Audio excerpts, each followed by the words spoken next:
Hello guys, welcome back to my channel. आज मैं आपके लिए लेके आई हूँ डिविडेंड मॉडल। डिविडेंड की कितनी मॉडल्स है टोटल और कैसे उसको डिस्ट्रीब्यूट किया जाएगा वो हम डिटेल इस वीडियो में पढ़ेंगे। Without wasting time let's start. Dividend model relevant और इररेलेवेंट मॉडल में बांटी गई है। रेलिवेंट में 2 मॉडल्स है और इररेलेवेंट में 2 मॉडल्स हैं। तो टोटल हमें यहाँ पे मेन 4 मॉडल्स पढ़ने हैं डिविडेंड मॉडल में। अब रेलिवेंट एंड इररेलेवेंट क्या होता है, इसको समझने से पहले हम लोग समझेंगे वैल्यू ऑफ द फर्म क्या है एंड डिविडेंड डिक्लेरेशन क्या है। वी विल सी हियर कि is there any relevant effect of dividend declaration on value of the firm और नॉट। मतलब कि डिविडेंड डिक्लेयर करने से वैल्यू ऑफ द फर्म पे कोई अफेक्ट पड़ता है या नहीं पड़ता है। तो रेलेवेंट थ्योरी कहती है कि हाँ, डिविडेंड डिक्लेयर करने से या नहीं करने से हमारी value of the firm affect होती है, इसीलिए उसे रेलेवेंट थ्योरी कहते हैं। रेलेवेंट थ्योरी 2 लोगों ने दी है, एक है वॉल्टर मॉडल है और एक गॉर्डन मॉडल है। नेक्स्ट है इररेलेवेंट थ्योरीज। इररेलेवेंट मॉडल्स क्या कहती है कि वैल्यू ऑफ द फर्म जो है वो डिविडेंड के डिक्लेयर करने या ना करने से उससे कोई भी फर्क नहीं पड़ता है या वैल्यू ऑफ द फर्म पे कोई इफेक्ट नहीं पड़ता है। पहले हम लोग देखेंगे रेलिवेंट मॉडल क्या है। तो रेलिवेंट मॉडल में हम लोग पहले भी देख चुके हैं, 2 मॉडल्स है, वॉल्टर मॉडल और Gordon model. First Walter model देखेंगे। तो वॉल्टर मॉडल को किसने दिया है? वॉल्टर मॉडल को दिया है जेम्स ई वॉल्टर ने। वॉल्टर मॉडल समझने के लिए हमें पहले 2 चीज समझनी जरूरी है, वो है आर और के। आर का मतलब क्या होता है? आर का मतलब होता है रेट ऑफ रिटर्न। आर का मतलब होता है रेट ऑफ रिटर्न। और के का मतलब क्या होता है? तो के का मतलब होता है कॉस्ट ऑफ इक्विटी। इसको अगर हम लोग सिंपल लैंग्वेज में समझे तो अगर मान लीजिए किसी ने इन्वेस्ट किया हुआ है 1000 रुपीज, ये हमारा कॉस्ट ऑफ कैपिटल है 1000 रुपीज, और इससे हमारी जो रिटर्न आ रही है वो जितनी आ रही है, मतलब जितनी अर्निंग आ रही है उससे, उसको कहते हैं रेट ऑफ रिटर्न। मतलब कॉस्ट ऑफ कैपिटल से जितनी हमारी अर्निंग आ रही है उसे रेट ऑफ रिटर्न कहते हैं। तो अब इस मॉडल में हमें इन दोनों के बीच में रिलेशन को समझना है। एंड जो वॉल्टर मॉडल वॉल्टर ने दिया है उसमें इन्होंने इन दोनों के रिलेशन के बेसिस पे ये बताया है कि कब डिविडेंड पे करना है और कब डिविडेंड पे नहीं करना है। और वैल्यू ऑफ द फर्म हम लोगों ने पहले भी पढ़ा कि रेलिवेंट थ्योरी क्या है, जिसमें कि डिविडेंड पे करने से या ना पे करने से वैल्यू ऑफ द फर्म पे इफेक्ट पड़ती है। तो वैल्यू ऑफ द फर्म पे इफेक्ट कब पड़ेगी? इसको अलग वे में भी हम लोग समझ सकते हैं कि जब शेयर की प्राइसेस हाई होगी मार्केट में तो हमारी value of the firm high होगी, और जब शेयर की प्राइसेस लो होगी तो वैल्यू ऑफ द फर्म भी लो होगी। तो हमें कब डिविडेंड पे करना है, नहीं करना है, इसके लिए 3 कंडीशन है। अब ये 3 कंडीशन क्या है? पहली कंडीशन है अगर R इज ग्रेटर देन के, मतलब रेट ऑफ रिटर्न जो है वो ग्रेटर है किससे? हमारे कॉस्ट ऑफ इक्विटी से। तो हमारे पास क्या होगी? अपॉर्चुनिटीज इन्वेस्टमेंट की ज्यादा होगी। तो फर्म को क्या करना चाहिए कि 100% रिटेन करना चाहिए। जितनी भी रेट ऑफ रिटर्न है या प्रॉफिट है या अर्निंग है उसे 100% हम लोग को रिटेन करना है। अगर हम लोग 100% पैसा अपने पास ही रख लेते हैं तो डिविडेंड क्या हो जाएगी? हमारी डिविडेंड हो जाएगी 0। तो अगर rate of return greater than के है तो हम क्या करेंगे? 100% रिटेन करेंगे और डिविडेंड 0 करेंगे, मतलब डिविडेंड पे नहीं करेंगे। नेक्स्ट कंडीशन क्या है? अगर R इज स्मॉलर देन के, तो हम क्या करेंगे? 100% डिविडेंड पे करेंगे और रिटेन करेंगे 0%। थर्ड कंडीशन क्या है? If R is equal to K, अगर R के से इक्वल होगी तो यहाँ पे कोई भी रिलेशन नहीं होगा डिविडेंड और रिटेन अर्निंग में, मतलब आप करो ना करो उससे कोई फर्क नहीं पड़ने वाला है। 3 कंडीशन हम लोगों ने देखा। वॉल्टर ने 3 कंडीशंस दिया हुआ है कि कब पे करना है, कब नहीं पे करना है। तो यहाँ पे अगर कोई भी फर्म ये तीनों कंडीशन को फॉलो करती है तो शेयर की वैल्यू क्या हो जाएगी, बढ़ जाएगी और हमारी valuation of the firm will increase.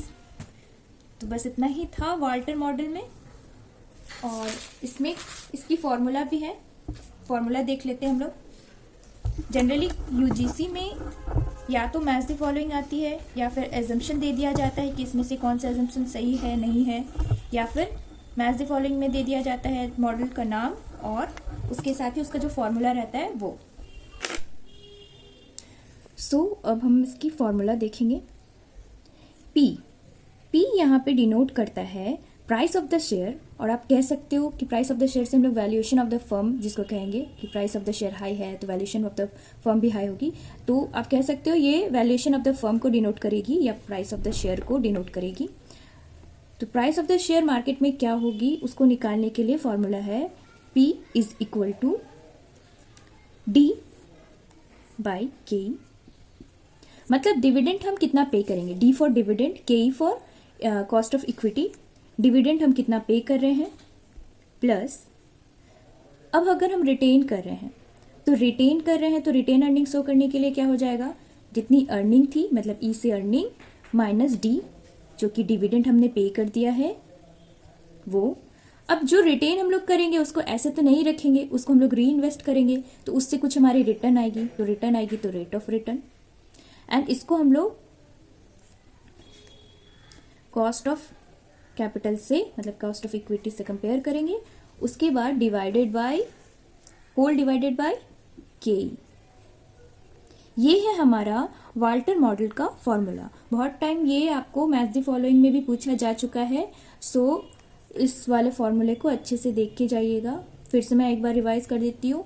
P क्या है, तो P is the price of the share, D for dividend, ये जो डिविडेंड पे हुआ है ये इसको डिनोट कर रहा है, तो डी बाई के मतलब डिविडेंड जितना पे हुआ है, के मतलब cost of the equity, plus जितना आप रिटेन कर रहे हो, तो रिटेन कैसे कर रहे हो, ई माइनस डी मतलब टोटल अर्निंग जितनी है उसमें डिविडेंड जितना पे करते हो तो जितना बचेगा, मतलब 8 अपने अर्निंग की है उसमें से आप पे कर रहे हो 3, तो आपकी जो रिटेन कितनी होगी 5 होगी, तो यहाँ पे जो 5 बचा है वो यहाँ आएगा, एंड इस 5 को आपने फिर री इन्वेस्ट किया होगा क्योंकि आपने रिटेन किया हुआ है, तो उससे जो रिटर्न आएगी वो यहाँ पे रेट ऑफ रिटर्न यहाँ पे आ जाएगा, divided by K cost of equity and whole divided by के।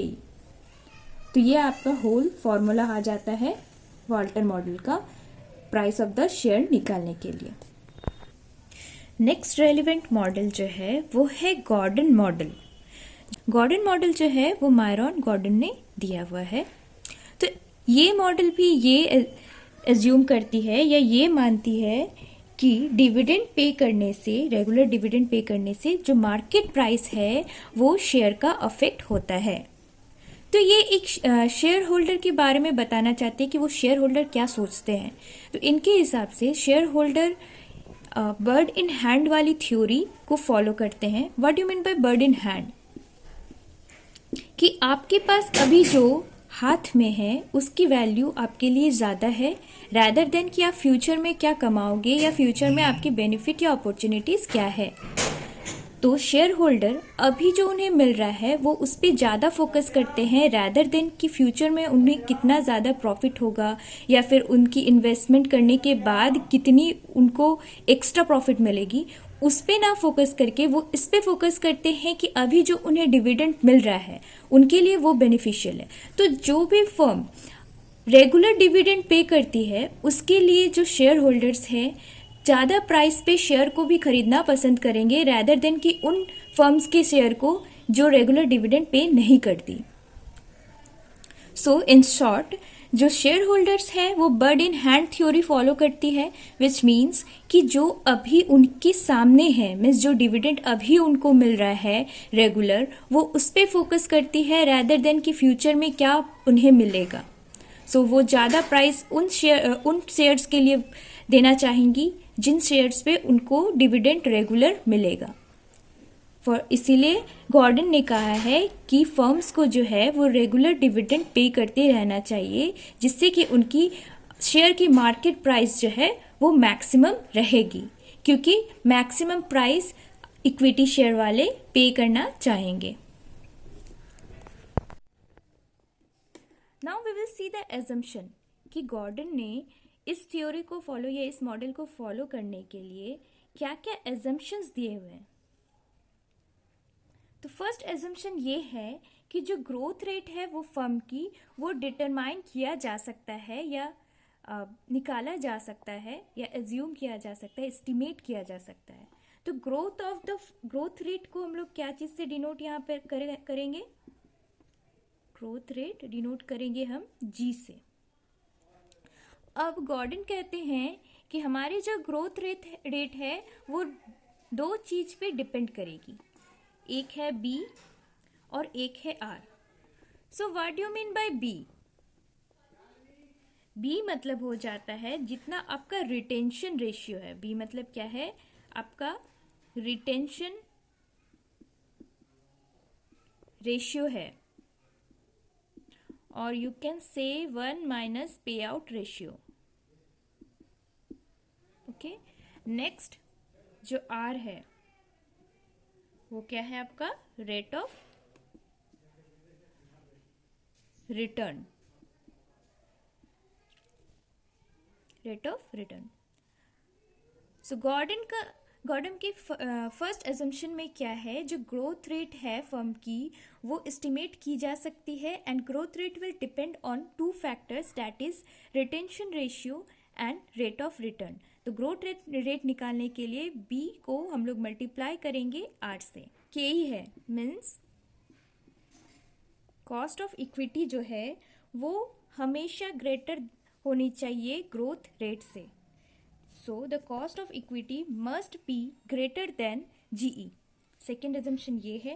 नेक्स्ट एजम्पशन ये है कि फर्म के पास और कोई एक्सटर्नल फाइनेंसिंग सोर्स नहीं है, बस रिटेन अर्निंग ही एक ओनली सोर्स है फाइनेंसिंग के लिए या एक्सपेंशन के लिए आप बोल सकते हो।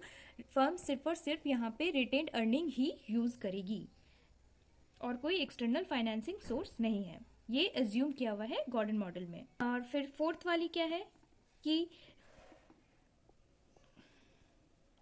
फोर्थ में क्या है? कॉस्ट ऑफ कैपिटल जो रहेगी, cost of capital which mean के, जो आपकी के रहेगी वो कांस्टेंट रहेगी। क्या रहेगी?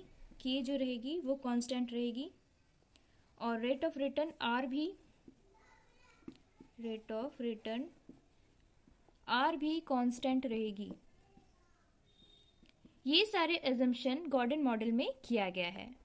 Now we will move to the formula. Gordon model में प्राइस ऑफ द शेयर, जो मार्केट प्राइस है शेयर, उसको निकालने की फॉर्मूला क्या है? पी, जो हम लोग ने वाल्टर मॉडल में भी देखा था। Price of the share is denoted by P. So P is equal to, हम जितना डिविडेंड पे करेंगे that is denoted by D, divided by K E means cost of equity minus growth. तो ये simple formula है। Walter model में थोड़ा सा lengthy formula था, but this is a simple formula for Gordon model. तो price of share निकालने के लिए क्या है? P is equal to dividend by cost of equity minus growth. और ग्रोथ कैसे निकलता है? Growth is equal to B into R. B क्या है? Retention rate ratio into rate of return. So that's it.